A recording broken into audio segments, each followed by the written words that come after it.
America के अपने NATO ने मिलिट्री कमांड ने जो है F-35 डिप्लॉय करना शुरू किया है मैसेडोनिया में, जो कि एक नया नेटो का सदस्य बना ईस्टर्न यूरोपियन देश है। आपको मैं बता दूं कि ये F-35 डिप्लॉय हुआ है वो एयर टू एयर मिसाइल के साथ है, जो कि डेडली मिसाइल जिसको कहते हैं, जो 120 एम उसका नाम है AIM। तो ये एक शुरुआती पोस्चर है रूस को दिखाने के लिए कि बाल्टिक रीजन में या ईस्टर्न यूरोपियन रीजन में जो भी देश पहले उसके साथ थे, रूस के साथ, जो अर्स्टवाइल USSR था, टूट के अलग हो गए, वो अब जो है नाटो का हिस्सा हैं। उनके लिए नाटो ने वहाँ पे डिप्लॉयमेंट कर दिया है। तो रूस के लिए एक चेतावनी है कि अब वो देश जो बाल्टिक देश हैं वो भी चाहते हैं, जैसे कि एस्टोनिया, लैटविया, कि ये जो है नेटो उनको बैटल रेडी कंडीशन में वेपन, इक्विपमेंट और सोल्जर्स वहाँ पे भेजे, क्योंकि बाल्टिक सागर में रूस के ख़िलाफ़ जो है तगड़ी तैयारी वो देश चाहते हैं कि वो बहुत छोटे देश हैं, एस्टोनिया, लिथुआनिया या लैटविया, वो चाहते हैं कि उनकी सुरक्षा की गारंटी जो है नेटो देश दें।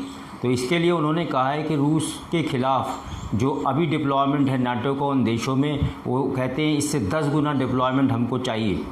तो इसी को देखते हुए ये कार्रवाई मैसेडोनिया में की गई है, वहाँ पे F-35 डिप्लॉय किया गया है ताकि रूस जो है कोई हिमाकत ना कर सके, क्योंकि यूक्रेन के बाद अब वो इन देशों की तरफ दृष्टि डाल रहा था, जिससे कि नेटो ने ये एक प्रीएम्प्टिव एक्शन लिया है और इस तरह का डिप्लॉयमेंट किया है।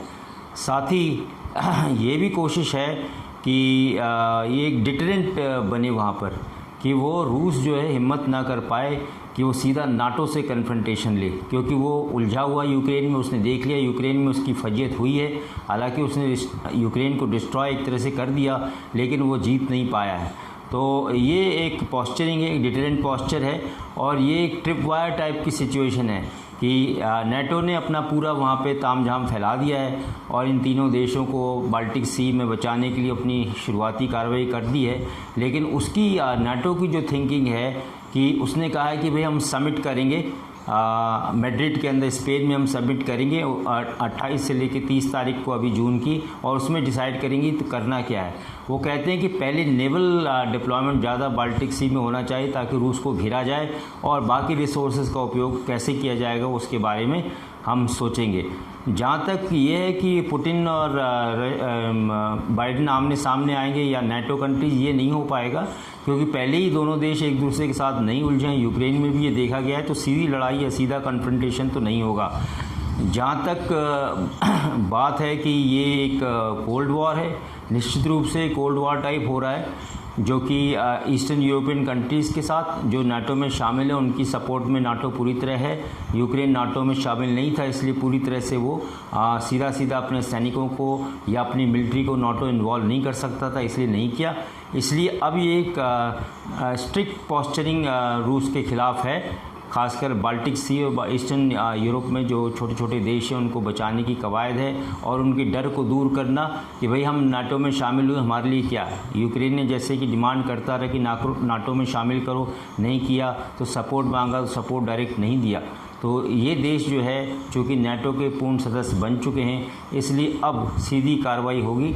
लेकिन मैं नहीं समझता कि बाइडेन या पुतिन या US या नाटो और रशिया के सामने आमने आके मैदान में लड़ेंगे।